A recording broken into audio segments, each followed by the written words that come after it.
जय हिंद। देखिए, इससे पहले की क्लास में हमने कहा था कि जो आज की ये क्लास होने वाली है, इस क्लास में हम लोग आर्टिकल 22 पढ़ेंगे और आर्टिकल 22 में हम पढ़ने वाले हैं गिरफ्तारी के संबंध में संरक्षण, यानी कि इसी में हम लोग पढ़ेंगे। हमने आपको बताया था किस तरह से पुलिस पूछताछ करती है आपसे, इंटेरोगेशन के बारे में बात करेंगे, पुलिस कस्टडी के बारे में बात करेंगे, पुलिस रिमांड के बारे में बात करेंगे और साथ ही साथ इनकाउंटर के बारे में बात करेंगे। और साथ ही साथ इसमें बात करेंगे जो हमारे पुनिटिव प्रिवेंशन डिटेंशन है, प्रिवेंशन डिटेंशन के तहत जो नए नए एक्ट आए उनके बारे में। जैसे कि सबसे ज्यादा मशहूर चलता है रासू का, जो सबसे ज्यादा समय तक चल रहा है, रासू का बोलते हैं जिसको, राष्ट्रीय सुरक्षा अधिनियम, NSA, नेशनल सिक्योरिटी एक्ट, उसके बारे में भी आज हम लोग पढ़ने वाले हैं। चलिए बिना टाइम वेस्ट किए पढ़ना शुरू कर देते हैं, ठीक है ना। चलिए देखिए, और पढ़ना तो है ही, ठीक है, तो टाइम वेस्ट ही क्यों करना, ठीक है ना। क्योंकि और कुछ बच्चे बोलते हैं कि सर थोड़ा मोटिवेट कर दिया करो। अरे मोटिवेट करके क्या होगा। कभी भी अगर आपको लगे कि हमें मोटिवेट होना है तो किसी भी मोटिवेशनल स्पीकर को सुनने से पहले आप अपने माँ बाप की तरफ देख लेना, सोचना कि किस तरह से वो आपको पैसा कमा करके दे रहे हैं, आपकी पढ़ाई के लिए पैसा लगा रहे हैं। जो बच्चा अपने घर के हालात देखकर मोटिवेट नहीं हुआ ना, वो जिंदगी में कभी किसी मोटिवेशनल स्पीकर से मोटिवेट नहीं हो सकता। इतना ध्यान रखना आप, ठीक है। तो अगर आपको कभी जिंदगी में मोटिवेट होना हो, मोटिवेशनल स्पीकर को किसी को सुनना हो, तो उसे ना सुन करके अपने माँ बाप के हालात देख लेना, अपने घर के हालात देख लेना, आप खुद ब खुद मोटिवेट हो जाओगे, ठीक है। चलिए स्टार्ट करते हैं हम आप आज आर्टिकल 22। आर्टिकल 22 कहता है गिरफ्तारी के संबंध में संरक्षण। क्या कहता है? गिरफ्तारी के संबंध में संरक्षण, प्रोडक्शन अगेंस्ट अरेस्ट, ठीक है, प्रोडक्शन अगेंस्ट अरेस्ट। अब इसको भी दो पार्ट में डिवाइड किया जाता है, एक तो होता है दंडात्मक निरोध, एक आता है निवारक निरोध। दंडात्मक निरोध वो अधिनियम होता है जिसके तहत कोई आपने अपराध कर दिया तो उसके बाद आपको पकड़ा जाता है। लेकिन ये निवारक निरोध यानी कि किसी चीज का पहले से हम निवारण कर दें, ठीक है, अपराध करने से पहले ही, यानी कि इसको अपराध करने से पहले ही इसके तहत आपको उठा लिया जाता है। कभी कभी आपने देखा होगा कि आपने कुछ भी नहीं किया है, फिर भी आप पूछते रह जाते हो कि हमने किया क्या है, फिर भी पुलिस आपको ले जाती है उठा करके, इसके तहत लेकर के जाती है, ठीक है। निवारक निरोध अधिनियम यानी कि प्रिवेंशन डिटेंशन, इधर आता है पुनिटिव डिटेंशन और ये होता है प्रिवेंशन डिटेंशन। अब दोनों को एक साथ तो हम पढ़ नहीं सकते ना, तो पहले क्या करेंगे, पहले हम इसको पढ़ेंगे। किसको? इसको पढ़ लेंगे। तो आर्टिकल 22 में ये तो पता चल गया, इसकी हेडलाइन आपको, गिरफ्तारी के संबंध में संरक्षण, ठीक है। अब किस तरह से, मान लीजिए किसी ने कोई अपराध कर दिया, ठीक है, अब किसी ने कोई अपराध कर दिया तो दंडात्मक निरोध के तहत उसके घर पे पुलिस आएगी और उसको क्या करेगी, वारंट दिखाएगी। अब ये वारंट दिखाना भी कई जगह आपने देखा होगा कि कई जगह पुलिस वारंट ही नहीं दिखाती है, ठीक है, वारंट नहीं दिखाती है या आपको बताती ही नहीं कि किस जुर्म में हम आपको पकड़ करके लेके जा रहे हैं, ऐसा भी पुलिस नहीं बता करके जाती है। अब देखा जाता है कि ये कॉग्निजिबल है कि नॉन कॉग्निजिबल है, ठीक है। कॉग्निजिबल, नॉन कॉग्निजिबल का मतलब क्या होता है, अगर आपने छोटा मोटा जुर्म कोई किया है, ठीक है, जैसे कि किसी का हाथ तोड़ दिया, किसी का पैर तोड़ दिया, किसी का कुछ कहकर भागे, हल्का फुल्का झगड़ा करके घर आ गए, तो उसमें पुलिस आएगी, आपको धर ले जाएगी। पहले आएगी, आपके घर पर बताएगी कि फला फला आदमी ने आपके खिलाफ कंप्लेंट लिखाई है, आपने इसको गाली दी, आपने इसका हाथ तोड़ा, आपने इसका पैर तोड़ा, आपने उसका सर फाड़ा, इसके तहत आपको उठा करके ले जाएंगे, थोड़ी बहुत सजा देंगे और छोड़ देंगे, ठीक है। लेकिन अगर आ जाए नॉन कॉग्निजिबल, यानी कि आपने किसी को खून कर दिया है, किसी का रेप कर दिया है या किसी को किडनैप कर लिया है, अब इस पर पुलिस क्या करेगी, अगर आपने किसी का खून किया है, पुलिस आपके घर आएगी, आप घर तो मिलेंगे नहीं, आप तो भागोगे चारों तरफ, पुलिस से बचकर भागोगे। अब इसने इतने में पुलिस जब आपको पकड़ेगी तो वारंट नहीं दिखाएगी कि इसको वारंट दिखाएंगे इतने में तो ये भाग जाएगा, उस पर पुलिस आपको वारंट नहीं दिखाएगी, क्या करेगी, आपको धर ले जाएगी। अगर आपने कोई दंड यानी कि कोई अपराध कर दिया तो आप उठा लिए जाओगे। वारंट आपको कब दिखाया जाएगा, जब छोटा मोटा कोई मसला होगा उसमें आपको वारंट दिखाया जाएगा, ठीक है, कि आपके खिलाफ वारंट है, हम आपको उठा करके ले जा रहे हैं। उसके बाद क्या होता है, आपको ले जाया जाता है, ठीक है ना। अब वो पिटाई किस तरह से होती है वो आगे रिमांड पर हम बताएंगे, जैसे जब भी आपको हम रिमांड पढ़ाएंगे इसके बाद आपको रिमांड ही पढ़ाएंगे, ठीक है ना।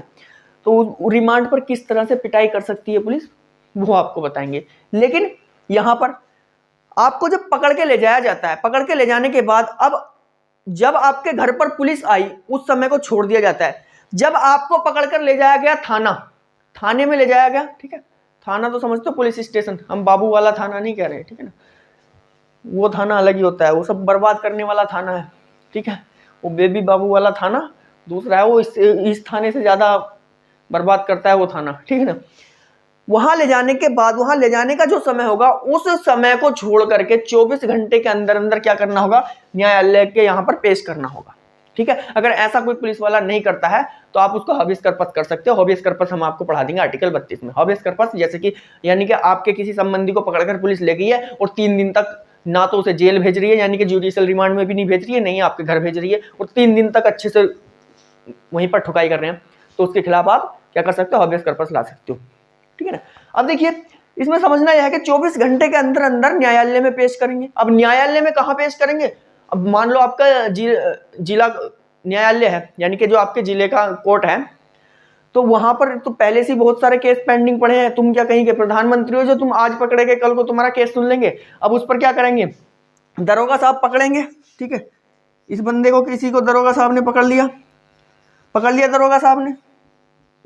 ठीक है, क्या करेंगे दरोगा साहब, पहले थाना लेकर के जाएंगे। कहाँ, थाने में 1 रात रखेंगे, यानी कि 24 घंटे आने जाने के समय को छोड़ करके 24 घंटे रखेंगे। 24 घंटे के अंदर अंदर वो क्या करेंगे, भाई दरोगा साहब को अपनी भी वर्दी प्यारी है, वो वर्दी तो खोएंगे नहीं कि 3 दिन तक रखे रहे आपको। ठीक है, सरकारी मेहमान बना करके नहीं रखेंगे। क्या करेंगे, सीधा दरोगा साहब न्यायालय में जज साहब के पास लेकर के जाएंगे। जज साहब क्या कहेंगे कि पहले से हमारे पास बहुत सारे केस पेंडिंग पड़े हुए हैं, आप ऐसा करो इसको जुडिशियल रिमांड में भेज दो, यानी कि जुडिशियल रिमांड यानी कि जेल भेज दो। जब इसका नंबर आएगा तब हम इसका सुन लेंगे। तभी कहते हैं ना चालान हो गया। ठीक है, तो चालान कौन करता है, केवल दरोगा जी चालान नहीं करते हैं, चालान करते हैं मतलब जेल भेजने का काम करते हैं जज साहब। यानी कि आज भी अगर आप पकड़े गए हो कल जेल जाओगे तो एसएचओ साहब नहीं भेजेंगे आपको जेल, एसएचओ साहब या दरोगा साहब तो भेज देंगे कहाँ, न्यायालय के समक्ष। न्यायालय बोलेगा कि हमारे पास पहले से बहुत सारे केस पेंडिंग पड़े हैं, कहीं के प्रधानमंत्री नहीं है जो पहले इनका केस सुन ले, पहले दूसरे काफी टाइम से केस पड़े हुए हैं उनको सुनेंगे, उसके बाद इनका सुनेंगे, पहले एक काम करो इनको पहले भेज दो जेल। ठीक है, वहां से जब इनका नंबर आएगा तारीख पर इनको बुला लिया जाएगा, तो आपको भेज दिया जाता है तारीख पर। अब भाई जब आप पकड़े गए आपको भेज दिया जाएगा जेल में, अब उसी बीच आपको अपना वकील भी तो रखना पड़ेगा। ठीक है, तो ऐसा तो है नहीं कि भाई आपको कोई वकील ही नहीं दिया जाएगा, तो आपको आजादी है कि आप अपनी पसंद के किसी भी वकील से बात कर सकते हैं, अपनी पसंद के किसी भी वकील को बुला सकते हैं। यह था आपका दंडात्मक निरोध यानी कि पुनिटिव डिटेंशन एक्ट। ठीक है, इसके तहत ये कब पकड़ा, इसमें कब पकड़े जाते हैं, अपराध करने के बाद, अपराध के बाद। ठीक है, अपराध के बाद पकड़े जाएंगे। लेकिन इससे भी ज्यादा खतरनाक होता है ये, भाई ये तो क्या अपराध कर दिया तब तो पकड़े जाओगे, अब उसमें क्या निवारण कर सकते हैं, आपको जेल जाना पड़ेगा, अपराध के बाद तो जाना पड़ेगा जेल। ठीक है, गलती की है तो सजा तो जरूर मिलेगी। ठीक है, अब तो जेल जाना पड़ेगा। लेकिन ये क्या है, निवारक निरोध, निवारण यानी कि पहले ही अगर किसी चीज का निवारण कर दिया जाए, अगर पुलिस को शक हुआ कि आप कोई अपराध करने के लिए जा रहे हैं तो इसके तहत पुलिस आपको उठा ले जाएगी और 3 महीने तक आपकी जमानत भी नहीं होगी। इससे भी ज्यादा खतरनाक है भाई, इसके तहत अगर आप पकड़े गए तो आपके सगे संबंधी 8 दिन 10 दिन या 1 महीने में आपकी बेल करा लेंगे, आपको घर ले आएंगे। ठीक है, या जमानत करा करके आपके घर ले आएंगे। लेकिन इसमें जमानत भी 3 महीने से पहले जमानत भी नहीं होगी, उसके बाद भी एडवाइजरी बोर्ड से जाकर के बात की जाएगी। पुलिस एडवाइजरी बोर्ड से जाकर के बात कर लेगी कि भाई अभी कोई निवारण नहीं निकला है, अभी हम और ज्यादा इसे रखना चाहते हैं, तो उसके बाद बढ़ा भी सकते हैं। ठीक है, जरूरी नहीं कि 3 महीने रखेंगे 3 महीने के बाद छोड़ देंगे, उसके बाद भी अगर लगा कि अभी हम इसको नहीं छोड़ेंगे तो एडवाइजरी बोर्ड से जाकर के बात करके उससे और ज्यादा उसकी सजा को बढ़ा दिया जाएगा। याद कीजिए सर सिडनी रोलेट एक्ट, एक रोलेट एक्ट आया था ना, क्या रोलेट एक्ट, जिसका हम भारतीयों ने अच्छे से विरोध किया था, वही है ये। बिना अपील बिना दलील वाला कानून कौन सा, यही रोलेट एक्ट। भाई आपको पूछा नहीं जाएगा कि आपने क्या किया है, आपको बताया भी नहीं जाएगा कि आपने क्या किया है, आपको उठा लिया जाएगा और ले जाया जाएगा, डाल दिया जाएगा कहाँ, ले जा करके जेल में। 3 महीने से पहले आपकी कोई जमानत नहीं होगी।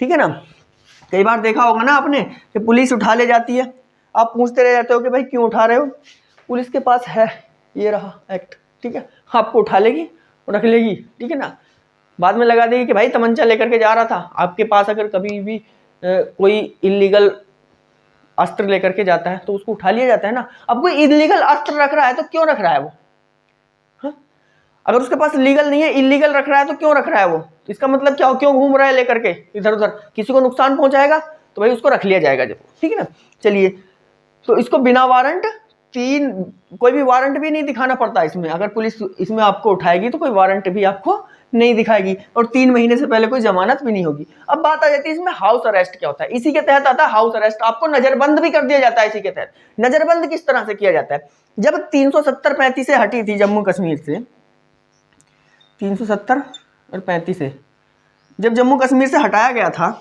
तो उस समय जो जम्मू कश्मीर के जितने भी बड़े बड़े नेता थे उनको हाउस अरेस्ट किया गया था। अगर उनको हाउस अरेस्ट नहीं किया जाता तो क्या करते? हाउस अरेस्ट का मतलब क्या होता है, आपको आप ही के घर में बंद कर दिया जाएगा। बोला जाएगा कि आपका टीवी कनेक्शन कट जाएगा, आपका इंटरनेट कनेक्शन कट जाएगा, आपका फोन लाइन कट जाएगी, लैंडलाइन कट जाएगा, सब कट जाएगा। आप अपने घर में रहो, अपने परिवार के साथ रहो, खाना पीना जो भी आपको चाहिए ला करके दे देंगे, आप घर से बाहर नहीं निकलोगे। क्यों? क्योंकि अगर घर से बाहर आप निकलोगे तो क्या भाई मुंह से बम मारोगे। अब देखो, महबूबा मुफ्ती है जम्मू कश्मीर में, महबूबा मुफ्ती उमर अब्दुल्ला, ठीक है, उनके पिताजी थे फारूक अब्दुल्ला, उनके भी पिताजी शेख अब्दुल्ला, ठीक है ना, जिन्होंने ये सब शुरू कराया था। अब उमर अब्दुल्ला जैसे ये बड़े बड़े जितने भी नेता, अगर इनको हाउस अरेस्ट नहीं किया जाता, 370-35 से जब हटाया गया था, इनको हाउस अरेस्ट अगर नहीं किया जाता तो ये क्या हाथ से बम थोड़ा ही ना मारते, मुंह से बम मारते, लोगों को भड़काते, लोग भड़कते तो फिर दंगे भड़कते, ऐसा हो सकता था। इसीलिए क्या किया गया सरकार के द्वारा, इनको हाउस अरेस्ट कर दिया गया कि आप कुछ दिन अपने घर में रहिए, आप घर से बाहर नहीं निकलोगे, आपकी कोई बात नहीं सुनेगा, आपको कोई देखेगा भी नहीं, ठीक है। आपका क्या काट दिया जाएगा, फोन लाइन काट दी जाएगी, आपकी लैंडलाइन भी काट दी जाएगी, टीवी कनेक्शन काट दिया जाएगा, इंटरनेट कनेक्शन सब काट दिया जाएगा। आप किसी से कोई बात नहीं कर सकते हो, आप अपने घर में रहोगे, अपने घर में ही बात करोगे, ठीक है, कुछ नहीं कर सकते आप। वो होता है नजरबंदी यानी कि हाउस अरेस्ट। अब क्या होता है कि इसका कभी कभी मिसयूज भी हो जाता है। मिसयूज कैसे होता है, याद कीजिए कुछ समय पहले की बात है, 2017 में एक बुखार आया था यूपी में ही, अपने यूपी में ही गोरखपुर में चिमकी बुखार। अब इस बुखार में गोरखपुर के सरकारी अस्पताल में लगभग 40 से 42 बच्चों की मौत हुई थी एक दिन में। अब इसमें वजह क्या रही थी, उन बच्चों की मौत जो हुई थी वो ऑक्सीजन ना मिलने की वजह से मौत हुई थी। अब जो इनका मैनेजमेंट था उसने ऑक्सीजन कंपनी का कई लाख रुपया रोक रखा था, उसने ऑक्सीजन देना बंद कर दिया। अब इसमें जो सबसे हेड एक डॉक्टर थे जिनका नाम था डॉक्टर कफील खान, डॉक्टर कफील खान, ठीक है। जब योगी जी उस समय नए नए सीएम बने थे, योगी जी जब वहां पर जाते हैं तो कुछ लोगों ने किसी को भी भड़काया, कुछ लोगों ने कहा कि सारी जड़ कौन है, कफील खान है। हालांकि कफील खान ने खुद अपने पैसे से सिलेंडर मंगवाए थे, ठीक है। उसके बाद उनको डाल दिया गया, इसी के तहत इनको डाल दिया गया 3 महीने के लिए, 3 महीने के लिए अंदर डाल दिया गया। उसके बाद जब कोर्ट ने इनके सारे स्टेटमेंट देखे तो इनको बाइज्जत बरी कर दिया। बाइज्जत बरी करने के बाद ये डॉक्टर कफील खान को पता लगा कि मुजफ्फरपुर यानी कि बिहार मुजफ्फरपुर में बाढ़ आ गई है, लोगों की सहायता करने के लिए कोई नहीं है। खुद वहां जाकर के, वहां हॉस्पिटल नहीं था, तो लोगों की झोपड़ी में रह कर लोगों के इलाज किए। उसके बाद 2019 में CAA NRC का विरोध चल रहा था, उसमें भाई साहब कूद पड़े, ये अलीगढ़ मुस्लिम यूनिवर्सिटी गए, अलीगढ़ में AMU गए, वहां जाकर के भाषण दिए। वहां से सीधे कहां गए थे, फिर मुंबई गए थे। यूपी पुलिस ने मुंबई जाकर के इनको गिरफ्तार कर लिया और कहा कि आपको निवारक निरोध यानी कि प्रिवेंशन डिटेंशन के तहत गिरफ्तार किया जाता है, क्योंकि आप लोगों को भड़काने का काम कर रहे हैं, ठीक है। अब उसके बाद लग गया लॉकडाउन, कोरोना में जज नहीं बैठते, पता नहीं ये कभी भी कोर्ट जाते तो जज नहीं मिलते, कभी कोई नहीं मिलता। 3 महीने की सजा को 8 महीने तक पहुंचा दिया गया। उसके बाद जब कोर्ट ने इनके सभी भाषणों को बैठ करके सुना तो देखा कि इन्होंने तो ऐसा कोई काम किया ही नहीं, इनको क्यों उठा लिया गया, तो तत्काल इनको रिलीज किया जाए, ऐसा कोर्ट ने बोला और इनको तत्काल रिलीज किया गया, ठीक है। तो ये होता है पुनिटिव डिटेंशन, प्रिवेंशन डिटेंशन, ये आप सभी को समझ आ गया होगा। अगर दंडात्मक निरोध के तहत उठाए जाएंगे तो क्या अपराध के बाद, लेकिन ये अपराध से पहले,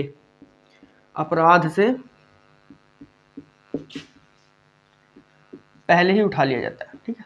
अपराध से पहले ही आपको उठा लिया जाएगा, इसके तहत, किसके, प्रिवेंशन डिटेंशन। अब इस प्रिवेंशन डिटेंशन के तहत कुछ एक्ट और आए थे, उनके बारे में हमें पढ़ लेना है। पहले आप लोग इसका स्क्रीनशॉट ले लीजिए।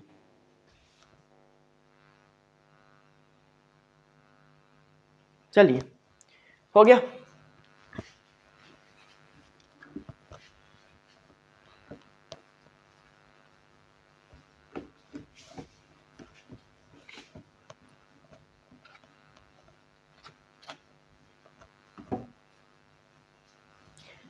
इसके तहत कुछ एक्ट आए थे, जिसमें सबसे पहला एक्ट हम पढ़ते हैं एक PDA, ठीक है। प्रिवेंशन डिटेंशन एक्ट, ठीक है, इसको क्या बोलते हैं, एहतियातन हिरासत कानून, यानी कि रोकथाम निरोध अधिनियम, किसी भी चीज का रोकथाम करने के लिए। अब ये खत्म हो चुका है, इसको पढ़ना क्या, ठीक है, फिर भी लिखवा देता हूं मैं आपको, prevention detention act, prevention detention act, ठीक है, प्रिवेंशन डिटेंशन एक्ट जो कि 1950 में इसको लागू किया गया था, 1950 में लागू किया गया, 1950 में लागू किया गया, लेकिन उसके बाद 1969 में इसको खत्म कर दिया गया कि भाई जब हमारे पास ये पुनिटिव प्रिवेंशन डिटेंशन है तो इसकी हमें जरूरत क्या, तो इसको खत्म कर दिया गया। देखिए गिरफ्तारी सब में एक ही तरीके से होती है, ठीक है, 3 महीने के लिए, सबसे पहले 3 महीने के लिए, उसके बाद से इसको बढ़ा दिया जाता है, लेकिन थोड़ी गतिविधियां इनकी चेंज होती रहती है। उसके बाद आया था आसफा, AFSPA, ठीक है, इसको बोलते हैं armed forces special power act, ठीक है, armed forces special power act, ठीक है। इसके तहत क्या होता है, देखो ये सबसे पहले लगा तो था त्रिपुरा में, ठीक है ना, असम, त्रिपुरा, मणिपुर, इस साइड पहले लगा था, उसके बाद 1990 में जम्मू कश्मीर में भी लगा दिया गया था। इसके तहत क्या होता है कि जहां पर भी ये आसफा लगता है वहां पर सैनिक, यानी कि हमारी आर्मी, वहां को इतनी ज्यादा, आर्मी को इतनी ज्यादा स्पेशल पावर मिल जाती है कि रात को 2 बजे जाकर भी आपके घर में जाकर के तलाशी ले सकते हैं, ठीक है। अगर लगेगा कि आतंकवादी गतिविधियां यहां पर होने वाली हैं तो तलाशी तो लेनी पड़ेगी, ठीक है, आपकी जान को भी खतरा हो सकता है, अब उसमें तलाशी लेनी पड़ेगी। उस पर कुछ मानवाधिकार वालों ने इसका विरोध करना शुरू कर दिया कि भाई ये घर में आकर के तोड़ फोड़ करते हैं, ये करते हैं, वो करते हैं। अब भाई पुलिस आपके घर में आएगी तो इज्जत से तो बात करेगी नहीं, ठीक है, वरना आप सिर पे चढ़ जाओगे, पुलिस अगर इज्जत से बात करेगी तो आप सिर पे चढ़ जाओगे, पता नहीं उनको फिर इंसान ही नहीं समझोगे, ठीक है। तो ये था आसफा, ठीक है, तो ये जहां पर लग जाता है वहां पर आर्मी या पुलिस रात के 2 बजे भी, या यानी कि 24 घंटे में किसी भी टाइम उसका मन करे आपके घर में आकर के तलाशी ले सकती है। आप ये नहीं कह सकते कि आप ऐसा क्यों कर रहे हैं, ठीक है ना। 1958 में इसको शुरू किया गया था, 1958 में सबसे पहले असम में लगा था, ठीक है। उसके बाद आ जाता है आपका मीसा एक्ट,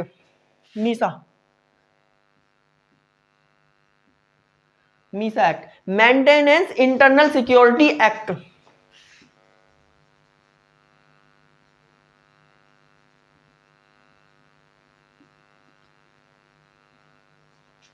इंटरनल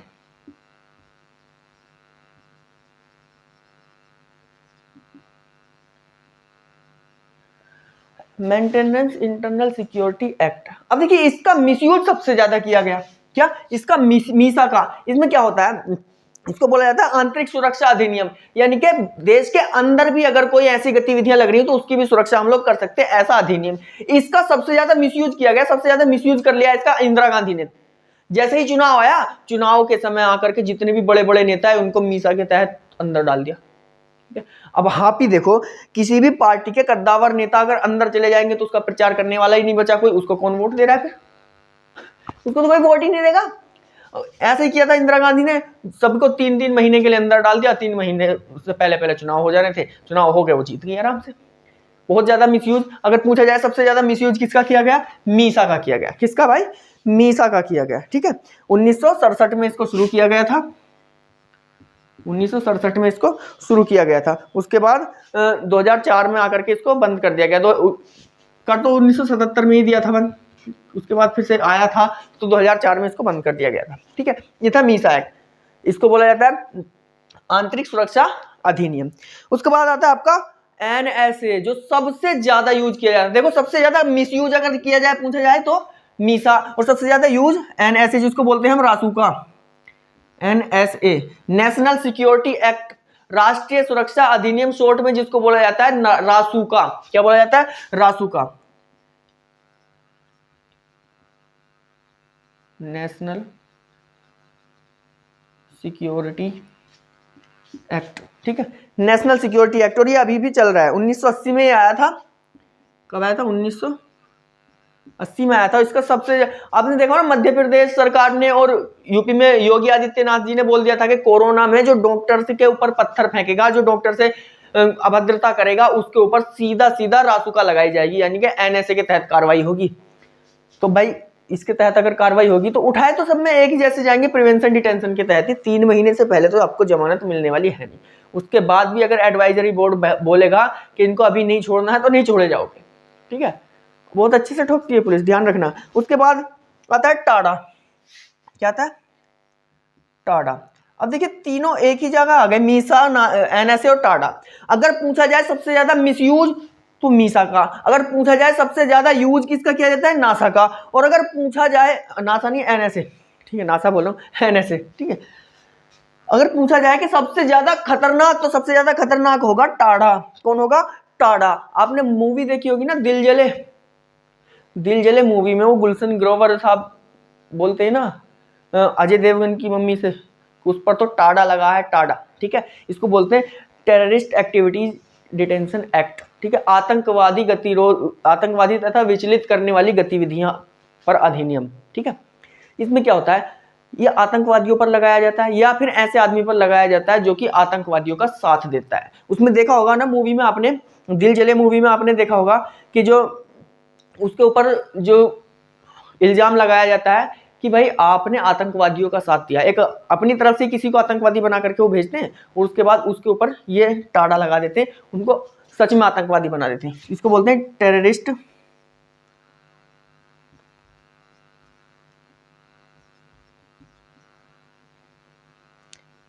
एक्टिविटीज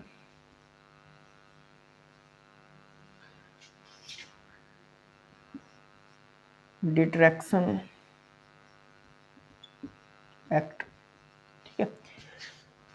आतंकवादी तथा विचलित करने वाली गतिविधियों का लगाया जाने वाला एक्ट, जो कि 1985 में शुरू हुआ था।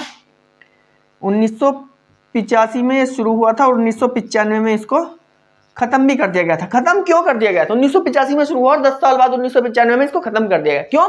क्योंकि गुजरात में एक 14 साल के बच्चे के ऊपर टाड़ा लगा दिया गया।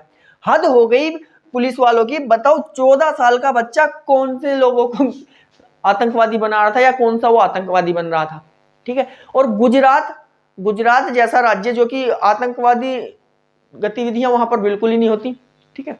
वो तो टेररिस्ट क्षेत्र है ही नहीं, गुजरात तो बहुत ज्यादा नीचे जाकर के है, वहां तो ऐसी कोई गतिविधि होती ही नहीं है, ठीक है। वहां पर जाकर के 14 साल के बच्चे पे क्या लगा दिया? टाड़ा लगा दिया गया। तो उसके बाद 1995 में इसको क्या कर दिया गया था? खत्म कर दिया गया था, ठीक है ना।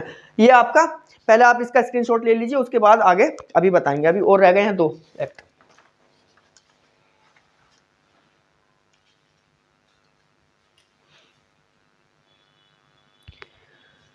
चलिए देखिए, ये तो हो गया।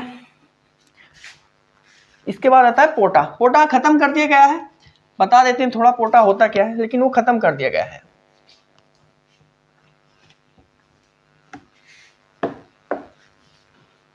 अब बात आ जाती है पोटा की। पोटा देखिए, पोटा क्या होता है? इसको बोला जाता है प्रिवेंशन ऑफ टेररिस्ट एक्टिविटीज, यानी कि आतंकवादी गतिविधियों पर अधिनियम। इसको खत्म कर दिया गया। भाई इसकी जगह जब टाड़ा था तो इसको भी खत्म कर दिया गया। 2001 में लाया गया, 2004 में इसको खत्म कर दिया गया, ठीक है। Prevention of terrorist activities.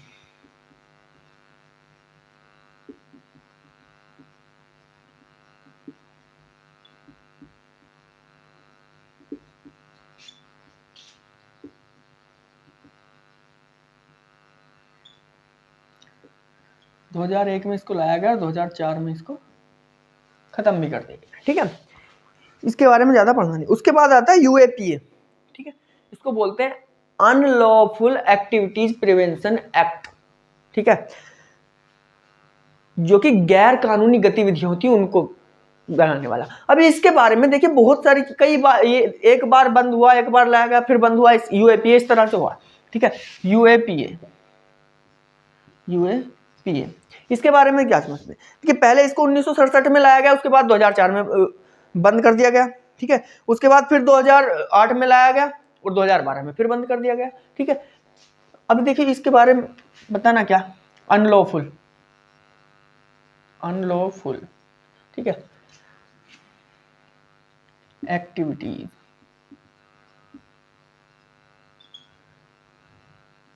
Prevention act, prevention act, ये ऐसी गतिविधियां जो कि गैर कानूनी गतिविधियां हो उनके लिए लगाया जाता था। अब भाई देखो जब आया प्रिवेंशन एक्ट है हमारे पास, ठीक है, तो इसकी जरूरत क्या थी हमें, तो इसलिए इसको बंद कर दिया गया। उठाए सब उसी तहत जाएंगे 3 महीने, सबसे पहले 3 महीने के लिए बिना किसी अपील, बिना किसी दलील के ये उठा लिए जाओगे। उसके बाद 3 महीने से पहले जमानत नहीं होती इसके तहत, अगर इसके तहत उठाया जाता है तो 3 महीने से पहले कभी जमानत होती ही नहीं है। चलिए ये हो गया आपका पूरा। उसके बाद अगर हम बात कर लेते हैं एनकाउंटर की, इंटेरोगेशन की, कस्टडी की और अरेस्ट की, पहले आप इसका स्क्रीनशॉट ले लीजिए।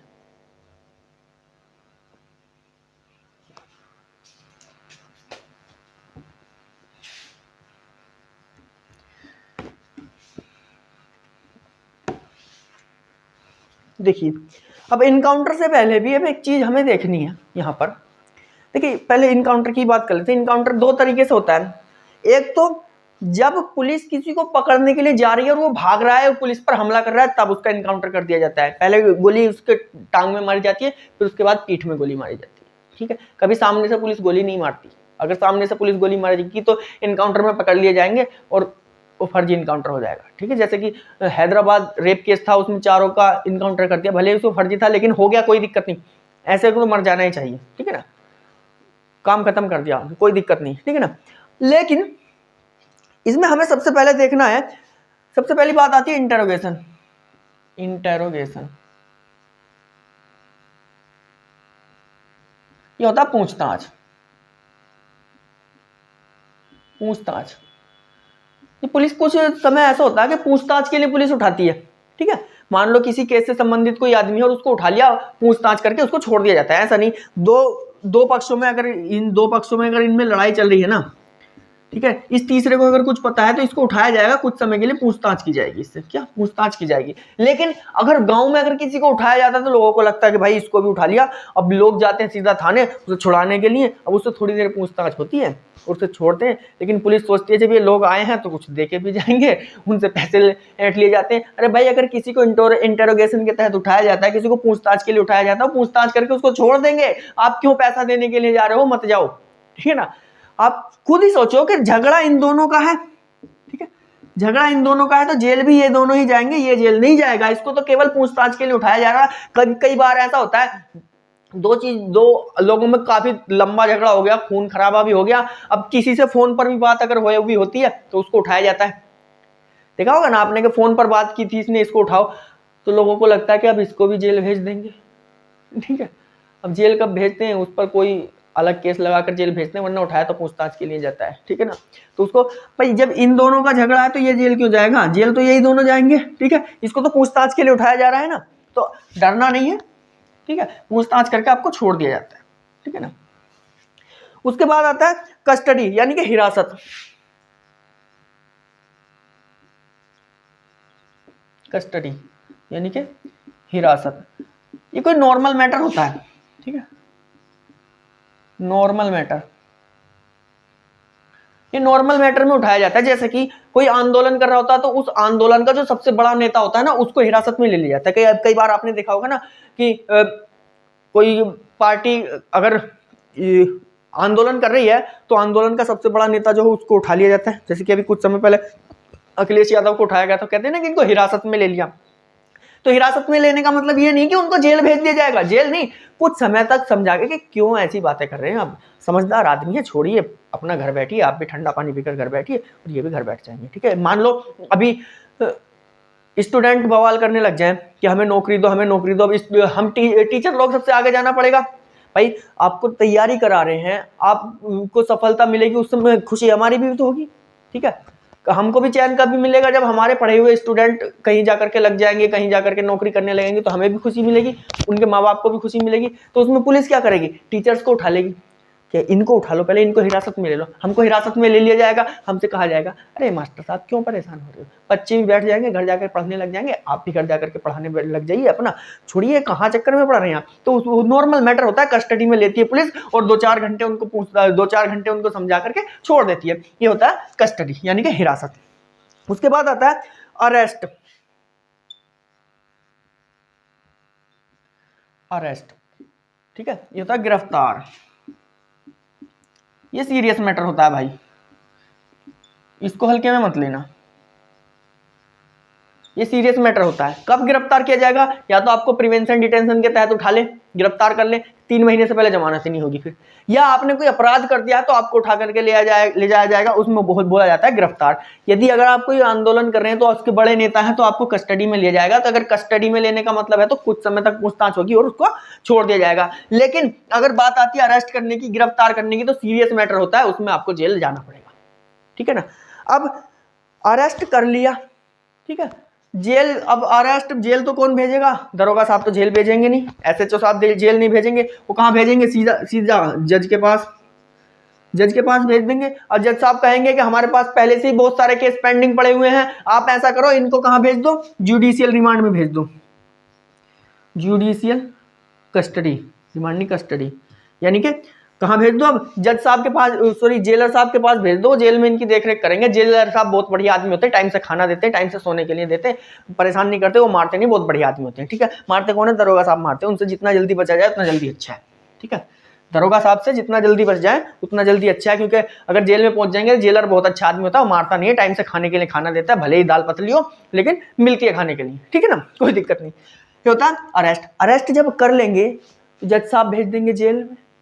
यहीं पर आती है बात एनकाउंटर की, ठीक है। अब जज साहब जब जेल में भेज देंगे तो दूसरा पक्ष कहता है कि अब हमें क्या चाहिए, इंसाफ चाहिए। अब इंसाफ के लिए फिर से अदालत क्या भेजेगी, इन्वेस्टिगेशन के लिए किसी दरोगा जी के पास क्या भेजेगी, उसकी फाइल भेजेगी, मुकदमे की फाइल दरोगा जी के पास भेजेगी कि अब आप इसका इन्वेस्टिगेशन करो। अब दरोगा साहब क्या करेंगे कि हमने जो उस दिन, जज साहब के पास जाएंगे दरोगा साहब और क्या करेंगे, हमने जो उस दिन आपको कैदी दिया था, वो दोषी दिया था, आप उसको जरा हमें कुछ दिन के लिए दे दीजिए, जिसको बोलते हैं पुलिस रिमांड, ठीक है, पुलिस रिमांड, ठीक है, जिसमें क्या होता है जांच के लिए या सबूत के लिए, सबूत के लिए 15 दिन के लिए मिल जाता है। कितने दिन के लिए, 15 दिन के लिए। इन 15 दिन में जो पुलिस रिमांड पर लाया जाता है, इनमें अच्छे से पिटाई होती है भाई साहब, क्योंकि अब तो जज साहब ने 15 दिन के लिए कहकर भेज दिया है, अब तो कोई हमारे खिलाफ हॉबियस कर्पस नहीं ला सकता, कुछ नहीं कर सकता, 15 दिन तक अच्छे से ठोकेंगे, ठीक है। उसमें क्या होता है, जज साहब से जाकर के कहते हैं दरोगा जी कि हमने जो आपको वो कैदी दिया था, आप हमें वो कुछ समय के लिए दे दीजिए, हम सीन को फिर से रिक्रिएट करेंगे। रिक्रिएट यानी कि हम जिस तरह से उसने जुर्म किया होगा उससे करवाएंगे इसी तरह से, और उससे पूछेंगे, पूछताछ करेंगे कहां पर उसने किया, कहां पर किसी का रेप किया, कहां तक खींच के लेकर के गया और कहां जाकर के उसका रेप किया, कहां उसको जलाया। इस सब के हम क्या करेंगे, सीन को रिक्रिएट करेंगे, इसलिए हम आपको रिमांड पर मांगते हैं। रिमांड एक तो होता है डिमांड, एक होता है रिमांड। रिमांड का मतलब हो गया कि जो हम आपको दे चुके हैं अपना आपसे वापस मांग रहे हैं तो उसको होगा रिमांड, लेकिन आप ही का अगर आपसे कर रहे हैं तो वो होगा डिमांड, ठीक है। रिमांड पे कुल कस्टडी रिमांड पे लिया जाता है। अब रिमांड पर ले लिया, किसी कैदी को रिमांड पर ले लिया, उसको लेकर के गए वहीं पर खेत में जहां तूने रेप किया था भाई, वहां से अगर वो भागने की कोशिश करेगा, ठीक है ना, यहीं पर बात आती है कि कभी भी इनकाउंटर जिसका किया जाता है तो उसको भागने के लिए क्यों बोला जाता है, इनकाउंटर, ठीक है, उसको भागने के लिए क्यों बोला जाता है, ठीक है ना।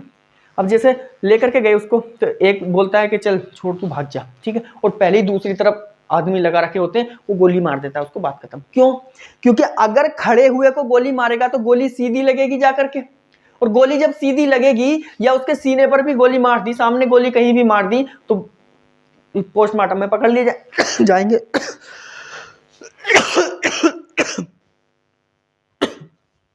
पोस्टमार्टम में पकड़ लिए जाएंगे, क्योंकि गोली सीधी आ जाएगी कि भाई सीधी लगी है, सामने से खड़े होकर मारिए।